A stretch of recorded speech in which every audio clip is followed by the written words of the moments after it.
Hello friends, welcome to our channel Edu Gyan. दोस्तों, edu ज्ञान के ऑनलाइन प्लेटफॉर्म पे आप सभी का स्वागत है। आज अपन बात करेंगे नई शिक्षा नीति के बारे में, जो कि आपकी राजस्थान के संदर्भ में रहेगी। जो नई शिक्षा नीति है वो अपन राजस्थान के संदर्भ में परिचर्चा करेंगे। और ये वाला जो आपका टॉपिक है वो राजस्थान का जो शैक्षिक परिदृश्य है, राजस्थान का शैक्षिक परिदृश्य उसका टॉपिक है। क्योंकि इससे पहले भी जैसे आपका स्माइल कार्यक्रम, SIQE, दीक्षा पोर्टल, इसके अलावा आपकी SMC, ठीक है, स्कूल मैनेजमेंट कमेटी, इन सब के वीडियो भी आपके आ चुके हैं। तो आप प्लेलिस्ट में जाके विजिट कर सकते हैं।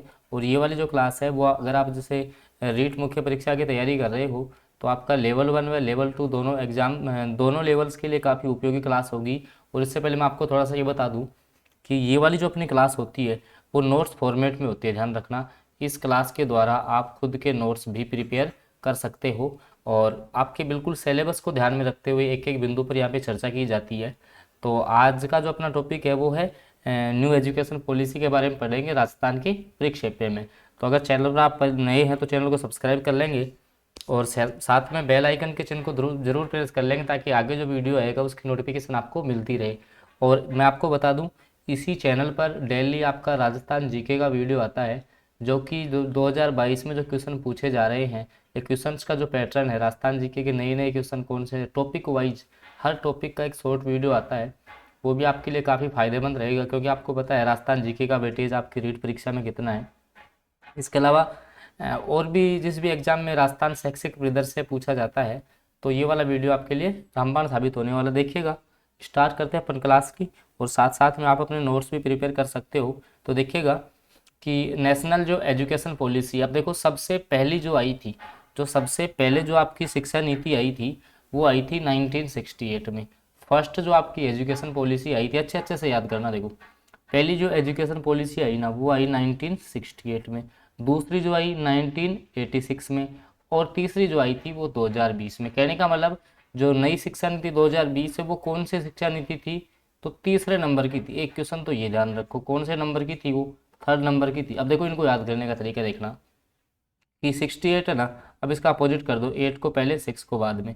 तो पहली शिक्षा नीति 68, दूसरी 86 हो गई। देखो ऐसे याद रख सकते हो भाई, 68 है, इसको उल्टा कर दो आप, 8 को पहले लिखो, 6 को बाद में, 86 बन गया। तो ये दूसरी शिक्षा नीति हो गई।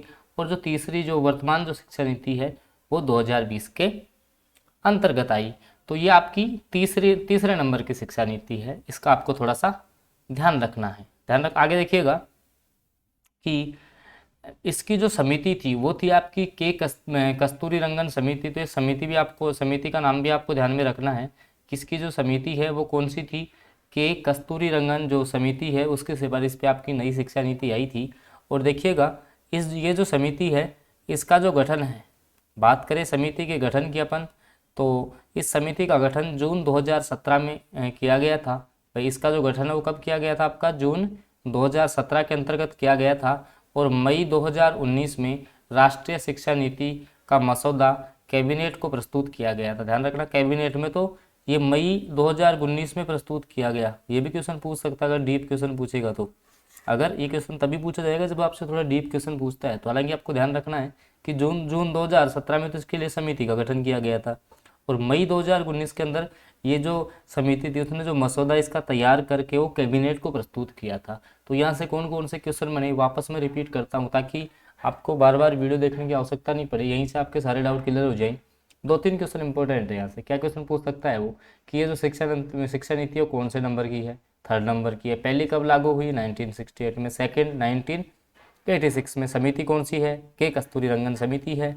और समिति का गठन कब हुआ, जून 2017 के अंतर्गत।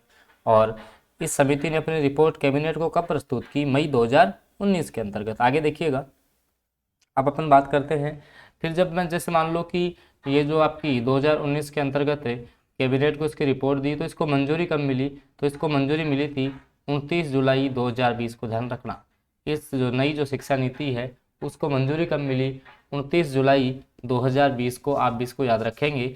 अब देखिएगा, आपका जो स्पेशल पॉइंट है काफ़ी इंपॉर्टेंट पॉइंट है, अगर डीप क्वेश्चन पूछता है तो क्वेश्चन आपका आने की प्रबल संभावना है कि, और कोई नहीं पढ़ाएगा आपको, देखना आप पढ़ के देखना, ये कोई नहीं बताएगा, आपको भी शायद पता नहीं होगा अगर आपने पहले भी क्लास देखी है। देखिएगा, राष्ट्रीय शिक्षा नीति 2020 को 4 भागों एवं 27 अध्यायों में विभक्त किया गया है। ध्यान रखना, जो नई शिक्षा नीति है ना उसके 4 तो पार्ट है। पार्ट कितने हैं इसके? 4 है। ध्यान रखना, पार्ट तो कितने हैं? 4। और इसके जो लेसन है, अध्याय है, वो कितने हैं? 27 अध्याय है और 4 इसके क्या है? भाग बनाए गए हैं। ये आपको ध्यान में रखना है। ध्यान रखना, 4 भाग और 27 अध्याय के अंतर्गत अपनी जो एनईपी है, न्यू एजुकेशन पॉलिसी 2020 है, वो आई है। आगे देखिएगा, फिर क्या है कि जो आपका MHRD जो मंत्रालय था, जो आपका MHRD मंत्रालय है, मानव संसाधन विकास मंत्रालय, उसका नाम में परिवर्तन किया गया और उसका नाम बदलकर कर दिया शिक्षा मंत्रालय। क्या नाम कर दिया गया इसका? आपका शिक्षा मंत्रालय इसका नाम कर दिया। हालांकि अब देखिएगा, जब 1985 में इसकी स्थापना हुई थी भाई, जो 1985 में शिक्षा मंत्रालय की स्थापना हुई थी ना, तो सबसे पहले इसका नाम यही था। नाम शुरू में इसका यही था, शिक्षा मंत्रालय था। फिर 1985 में इसका नाम MHRD कर दिया। अब फिर उसको वापस बदल के है ना, वापस ये किया है शिक्षा मंत्रालय। क्या समझा है मैंने? कि शुरू में जब देखो, मैं बताऊं आपको कि शिक्षा मंत्रालय की स्थापना हुई थी 1985 के अंतर्गत। कब हुई थी इसकी स्थापना? 1985 में इसकी स्थापना हुई थी। जब 1985 में इसकी स्थापना हुई थी तो पहले नाम इसका शिक्षा मंत्रालय ही था 1985 में। फिर 1985 के अंतर्गत ही क्या है, इसका जो नाम बदलकर MHRD मंत्रालय कर दिया, मानव संसाधन विकास मंत्रालय इसका नाम कर दिया। अब उसी नाम को वापस चेंज करके क्या कर दिया? शिक्षा मंत्रालय। वापस चेंज करके क्या नाम कर दिया? शिक्षा मंत्रालय कर दिया। इसका भी आपको ध्यान में रखना है। आगे देखिएगा, अब जो आपका जो 10+2 जो मॉडल था, आप जब 10+2 की बात करते थे, जो आपका 10+2 मॉडल था, उसके स्थान पर अब कौन सी प्रणाली आ गई? 5+3+3+4। याद रखना, 5+3+3+4 प्रणाली आ गई। अब इस प्रणाली को अपन थोड़ा सा डिटेल में चर्चा करते हैं कि भाई जो 5 क्लास है उसमें कौन सी क्लासें आएंगी, इस 3 में कौन कौन सी क्लास है, कौन सी एज के बच्चे आएंगे, क्योंकि वहाँ से आपका क्वेश्चन बनने की प्रबल संभावना रहती है। आइए अपन चर्चा करते हैं उसके बारे में भी। और वीडियो आपको पसंद आ रहा है तो लाइक कीजिएगा। चैनल पर आप पहली बार विजिट कर रहे हैं तो इसको सब्सक्राइब कर लेंगे, क्योंकि आपके लिए काफ़ी फ़ायदेमंद क्लास ये साबित होने वाली है। और इस क्लास में कितनी मेहनत लगी आप देख सकते हो, क्योंकि आपके फालतू की चीज़ों को छोड़कर जो आपके सिलेक्टेड जो मैटर है, जो जो क्वेश्चन बन सकते हैं उसके हिसाब से तैयार की गई है। तो आप वीडियो को लाइक ज़रूर करेंगे। अब देखिएगा, जो आपका 5+ से बात करें, एक सेकंड के लिए रुकिएगा, एक सेकंड अपन देखते हैं। हाँ देखिए, जो आपका, एक सेकंड कहाँ भाग रहा है ये, देखिएगा, जो आपका 5+3+3+4 मॉडल है उसको अपन देखते हैं। अब जैसे मान लो कि जो अब इस साइड अपन फॉर्मेट देखेंगे, यहाँ चरण आएगा, उसकी आयु आएगी, क्लास का इस तरह आएगा। देखिए, जो शुरू में जो 5 आया था उसका मतलब क्या है? इसका मतलब है फाउंडेशन स्टेज। कौन सी स्टेज की बात होगी, कौन सा चरण है? Foundation stage. या ऐसे पूछ सकता है अगर आपको फंसाना चाहे ना एग्जामिनर, कि जो नई शिक्षा नीति आई है उसका प्रारंभिक चरण कौन सा है, तो फाउंडेशन स्टेज ऑप्शन में आपको दे सकता है। तो देखिएगा, जो आपकी फाउंडेशन स्टेज है उसमें 2 स्टेजें हैं भाई, एक तो 3 से 6 साल तक, एक है 6 से 8 साल तक। अब 3 से 6 साल तक तो कौन सी है? आपकी आंगनबाड़ी, जो आप आंगनबाड़ी बोलते हो वो। और क्लास 1 और जो 2 है वो इसके द्वितीय चरण में है। क्लास 1 और 2 6 से 8 साल भाई, 6 से 8 साल। नॉर्मली क्या ध्यान रखना है कि पहले चरण का नाम फाउंडेशन स्टेज है, ठीक है। 3 से 6 में तो आंगनबाड़ी आएगी और 6 से 8 में कक्षा 1 और कक्षा 2 आ जाएगी। फिर अगला जो चरण है, जो नया फॉर्मेट, वो 3 नंबर है। अब अगले चरण का नाम है प्राथमिक शिक्षा। क्या नाम है? इसको आपको ध्यान में रखना है, प्राथमिक शिक्षा। अब 3 है तो देखो 8 में 3 जोड़ो 11 हो गई ना, तो 8 से 11 वर्ष तक, 8 से 11 वर्ष तक। अब सेकंड क्लास तक आ गए थे, आगे कब कहाँ से आएंगे? 3 से 5 क्लास तक भाई, 3 से 5 क्लास। अब एज आपको एज जोड़ते हुए जाना है। देखिए, यहाँ थोड़ा सा आप कंफ्यूज हो सकते हो भाई, 3 से 6 आंगनबाड़ी, 6 से 8 कक्षा 1 से 2 होगी। उसके बाद में जो आपकी प्राथमिक, जैसे जो प्राथमिक शिक्षा वाला जो स्तर है, चरण है, उसमें 8 से 11, 3 साल आई तो 3 क्लास बढ़ा दो, कक्षा 3 से 5, यानी कि 3, 4 और 5 आ गई। आगे देखिए, फिर अगला जो अपना स्तर आता है फॉर्मेट नंबर 3, उसका जो स्तर है उसको अपन बोलते हैं मध्य स्तर। क्या बोलेंगे इसको? मध्य स्तर बोलेंगे। और इसके अंतर्गत जो एज रखी गई है, अब 3 साल है, 11 तक अपन आ गए थे, तो 11 से 14 वर्ष, 11 से 14 वर्ष यहाँ आ जाएगा। देखिएगा, तो क्लास, अब जैसे 3 क्लासें आएंगी, 6, 7 और 8, तो क्लास 6 से 8 तक, 6, 7 और 8 ये क्लासें इसके अंतर्गत आ जाएंगी। फिर जो आपका अंतिम स्तर है, बात करें अंतिम स्तर की जिसमें 4 आपका लास्ट में आता है, तो अब अंतिम स्तर में 4 आ रहा है तो 4 वर्ष तक बढ़ेगा ये, तो 14 to 18 हो जाएगा, 14 से 18 वर्ष हो जाएगा। और 8 के बाद चार क्लासें और ऐड करो, 9 हो जाएगी, 10th हो जाएगी, 11th हो जाएगी और 12th। तो ये 4 साल में 18 वर्ष की आयु में तो बच्चा 12th पास कर लेगा। ठीक है, ये नई शिक्षा नीति के फैक्ट्स हैं, कुछ ध्यान रखना कि 3 साल की आयु में तो स्कूल में देखो प्रवेश हो रहा है यहाँ, और 18 वर्ष की आयु में आप 12th पास कर लोगे। ठीक है, तो ये वाला आपका फॉर्मेट था। जो नया जो पैटर्न आया है 5+3+3+4 का। आगे अपन चलते हैं। देखो दोस्तों, अगर वीडियो आपको पसंद आ रहा है तो आप इसको लाइक करेंगे, आगे देखिएगा, और साथ साथ में देखिएगा आप वीडियो को थोड़ा क्या है कि स्लो स्पीड में करके आप नोट्स भी प्रिपेयर कर सकते हो। आगे देखिएगा, आगे अपन बात करते हैं। अब कुछ अपन इसके जो इम्पोर्टेंट जो फैक्ट है, जो आपके इसके जो इम्पोर्टेंट जो फैक्ट है, इम्पोर्टेंट जो फैक्ट है उन पे उनकी अपन चर्चा कर लेते हैं। कौन कौन से क्वेश्चन जहाँ से बन सकते हैं देखिएगा।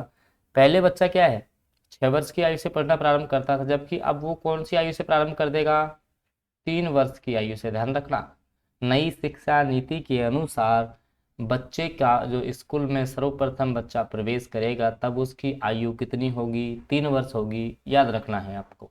आगे देखिएगा कि क्लास 9 से आपको सब्जेक्ट चुनने की स्वतंत्रता मिलेगी। क्लास 9 से आपको जो सब्जेक्ट चूज की है ना, जैसे अभी आप फिलहाल की जो शिक्षा नीति है ना उसमें आप क्या है 11th से सब्जेक्ट चूज करते हो। भाई 11th क्लास से आप सब्जेक्ट चूज करते हो कि आपको आर्ट्स स्ट्रीम में जाना है, कॉमर्स में जाना है या साइंस में जाना है।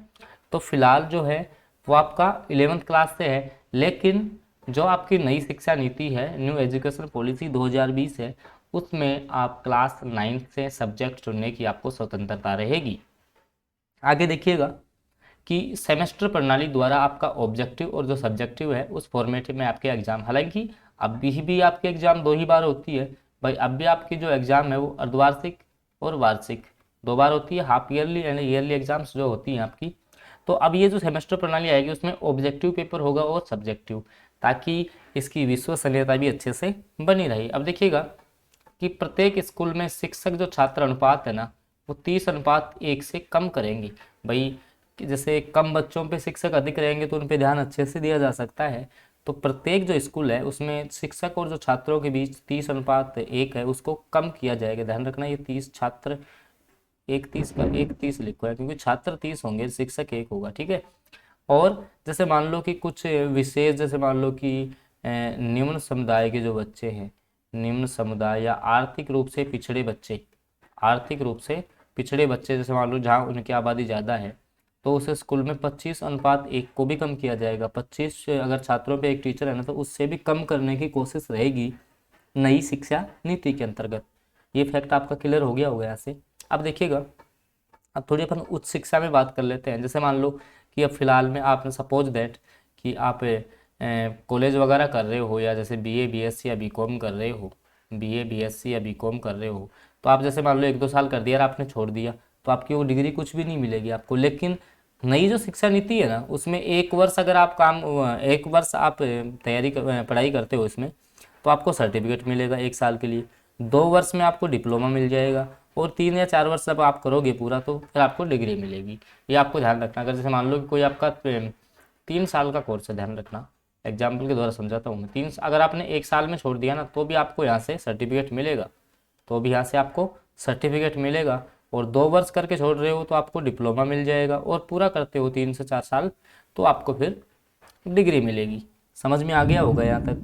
यहाँ तक मेरे को नहीं लगता आपको किसी प्रकार की दिक्कत हो रही होगी, अच्छे से दिमाग में बैठ गया होगा। आगे अपन चलते हैं, आगे देखिएगा। आगे अपन बात करते हैं कि हिंदी, अंग्रेजी और स्थानीय भाषाओं में स्टडी करवाई जाएगी। नई जो शिक्षा नीति है, न्यू एजुकेशन जो पॉलिसी 2020 है, उनके अंतर्गत क्या किया गया है कि हिंदी, अंग्रेजी और स्थानीय भाषा जो आपकी 3 लैंग्वेज हो गई, 3 भाषाएं हैं, उनमें शिक्षण व्यवस्था करवाई जाएगी। 3 भाषाओं में, 3 भाषाएं कौन कौन सी होंगी आपकी, हिंदी हो गई, इंग्लिश हो गई, और आपकी स्थानीय भाषा हो गई, लोकल आपकी लैंग्वेज हो गई। तो 3 भाषाओं के अंतर्गत आपको यहाँ पढ़ाया जाएगा। इसके बाद क्या बताया गया न्यू एजुकेशन पॉलिसी में कि क्लास 5 तक की पढ़ाई आपकी मातृभाषा में करवाई जाएगी। क्लास 5 तक की जो पढ़ाई है वो आपकी मातृभाषा में करवाई जाएगी, ये भी आपको ध्यान में रखना है। क्लास 6 से वोकेशनल कोर्स स्टार्ट हो जाएंगे और कक्षा 9 से विदेशी भाषाएं आपको सीखने का मौका मिल जाएगा। भाई जो विदेशी भाषाएं हैं उनको सीखने का मौका भी आपको क्लास 9 से मिल जाएगा। तो कहने का मतलब नई शिक्षा नीति आई ही क्यों है, क्योंकि जो पुरानी शिक्षा नीति है उसके स्थान पर नई शिक्षा नीति लाने का उद्देश्य ही यही है कि जो शिक्षा की पहुंच, समानता या फिर गुणवत्ता और उत्तरदायित्व जैसे मुद्दों पर विशेष ध्यान देना इसका मुख्य उद्देश्य है। आगे देखिएगा, आगे अपन बात करें कि वर्ष 2030 तक प्रत्येक जिले में एक उच्च संस्थान खोला जाएगा। कि 2030 तक इसमें क्या निर्णय लिया गया है कि प्रत्येक जिले के अंतर्गत एक उच्च संस्थान खोला जाएगा। आगे देखिएगा, आगे अपन बात करते हैं।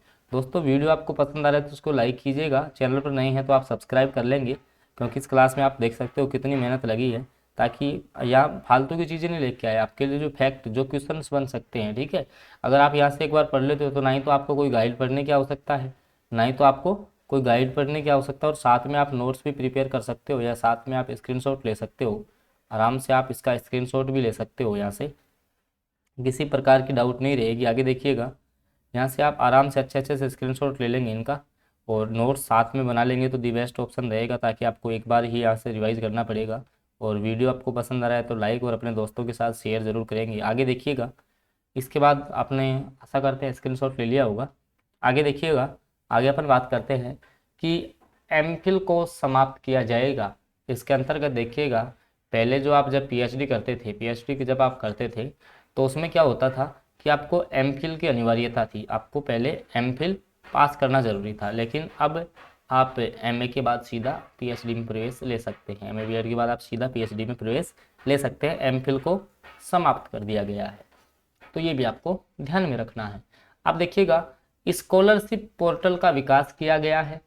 जैसे मान लो जो आपके एससी, एसटी और जो ओबीसी वर्ग को जो छात्रवृत्ति मिलती थी, ठीक है, तो बच्चों को मुख्य धारा से जोड़ा जा सके, तो उस पोर्टल का विकास किया गया। टाइम से छात्रवृत्ति स्कॉलरशिप बच्चों को मिले, जिससे क्या है कि बच्चों में स्कूल के प्रति अट्रैक्शन हो, उनको पढ़ाई की जो मुख्य धारा है उसके साथ जोड़ा जा सके। इसके लिए नई जो शिक्षा नीति है एनईपी जो 2020 है आपकी, उसके अंतर्गत आपका स्कॉलरशिप पोर्टल का विकास किया गया है। आगे देखिएगा, 10th तथा 12th बोर्ड एग्जाम जारी रहेंगे। भाई आपको पता है फिलहाल में भी 10th में बोर्ड है और 12th क्लास में भी बोर्ड है, तो ये बोर्ड एग्जाम आपके जारी रहेंगे। ठीक है, इनमें किसी प्रकार का बदलाव नहीं किया जाएगा। आगे देखिएगा, इंपॉर्टेंट बात है और लगभग आप मान के चलना कि ये क्वेश्चन आपका छपने वाला है, काफ़ी इंपॉर्टेंट बात है कि एनईपी 2020 न्यू एजुकेशन पॉलिसी 2020 के तहत केंद्र व राज्य सरकार के सहयोग से शिक्षा के क्षेत्र पर देश की जीडीपी का 6% हिस्से के बराबर निवेश किया जाएगा।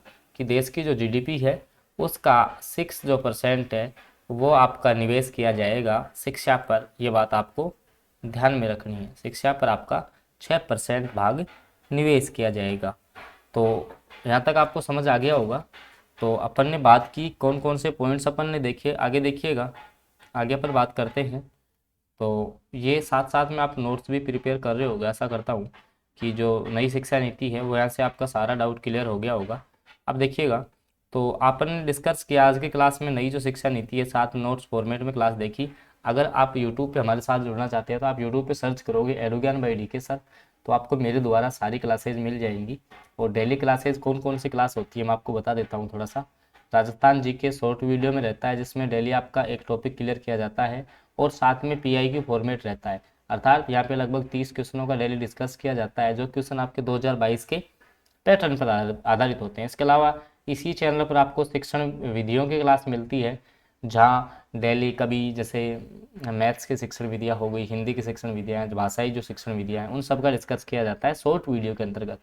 मैथ्स आपको किसी भी अगर आप कंपटीशन एग्जाम की तैयारी कर रहे हैं, मैथ्स से संबंधित क्वेश्चन पूछे जाते हैं, साइंस हो गया, रीजनिंग हो गया, यानी कि सब कुछ। इसके अलावा इम्पोर्टेंट आपको जो भी कोई गवर्नमेंट जॉब है उससे संबंधित जो भी, जैसे मान लो फॉर्म भर रहे हैं तो उनसे संबंधित न्यूज़ है, वो सारा कुछ आपको एक ही चैनल पर प्राप्त हो रहा है। तो इसके लिए आप चैनल को सब्सक्राइब करेंगे और बेल आइकन के चिन्ह को प्रेस कर लेंगे, ताकि भाई ऐसा चिन्ह दे रखा होगा बेल आइकन का, उसको आप दबा लें, ताकि आगे जो नोटिफिकेशन आएगा तो तुरंत आपको इसकी जानकारी प्राप्त हो जाएगी। और वीडियो आपको अच्छा लगा तो इसको लाइक कीजिएगा। तो ओके फ्रेंड्स, मिलते हैं अगले वीडियो में, तब तक के लिए इतना ही। ओके।